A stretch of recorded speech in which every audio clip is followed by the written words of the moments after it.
मुझे ध्यान है कवर्धा में जब दौड़ा दौड़ा कर कवर्धा की सड़कों पर लोगों को पीटा गया था। मोहम्मद अकबर मंत्री थे यहाँ पर, जिन्होंने पीटा उनको पुरस्कृत किए थे।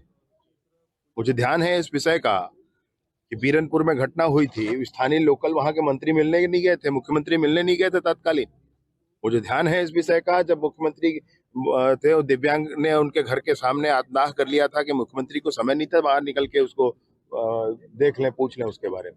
मुझे यह भी ध्यान है कि हरिचंद बेगा जब कवर्धा में कस्टोडियल डेथ उसका हुआ था, उस समय भी न मंत्री आए थे उस समय के, न मुख्यमंत्री को परवाह थी। आज नेतागिरी करने आ रहे हैं यहाँ पर, आज राजनीति करने आ रहे हैं यहाँ पर। शर्म आनी चाहिए उनको इस विषय पर। मुख्यमंत्री रह चुके हैं प्रदेश के, इस बात पर भी अगर नहीं समझ में है उनको तो धिक्कार है इसी राजनीति को।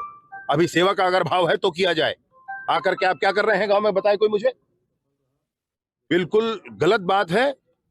आप अगर जांच के, दलेश्वर साहू जी आए थे, हमने स्वागत किया, बिल्कुल आप रहिए, पंचनामा के समय रहिए। हमने कहा कि एकदम हम ये नहीं कह रहे हैं कि नहीं हटना, मैं तो नहीं गया, लेकिन अन्य लोग गए, मैंने कहा बिल्कुल उनको नहीं करना है चढ़ना, उनको रहने दी जाए। किस चीज से रहने दिया जाए? सबके सामने स्पष्टता होनी चाहिए, लेकिन ये नहीं किया जाता है भाई, ये नहीं किया जाता है। मैं सबसे मिलकर आया हूँ, सब ये है, पुलिस की जांच की प्रक्रिया है। पुलिस से भी कहा है भाई कि सघनता से स्पष्टता जांच होनी चाहिए, ताकि दोषी को जरूर सजा हो परंतु निर्दोष छूट जाए। ये बहुत स्पष्ट है। भूपेश बघेल का ये भी आरोप है कि गृह मंत्री हॉस्पिटल आए थे, मर्चुरी के सामने जो है कांग्रेस के कार्यकर्ता बैठे हुए थे, हिम्मत नहीं हो पाए गृह मंत्री का वहां पहुंचने। क्यों? मैं वहां इसलिए नहीं गया क्योंकि भीड़ न जाए साथ में, और बाकी किसी से भय का मसला नहीं है। वो भी जहां हो वहां भी चल देंगे, कोई बात है क्या उसमें?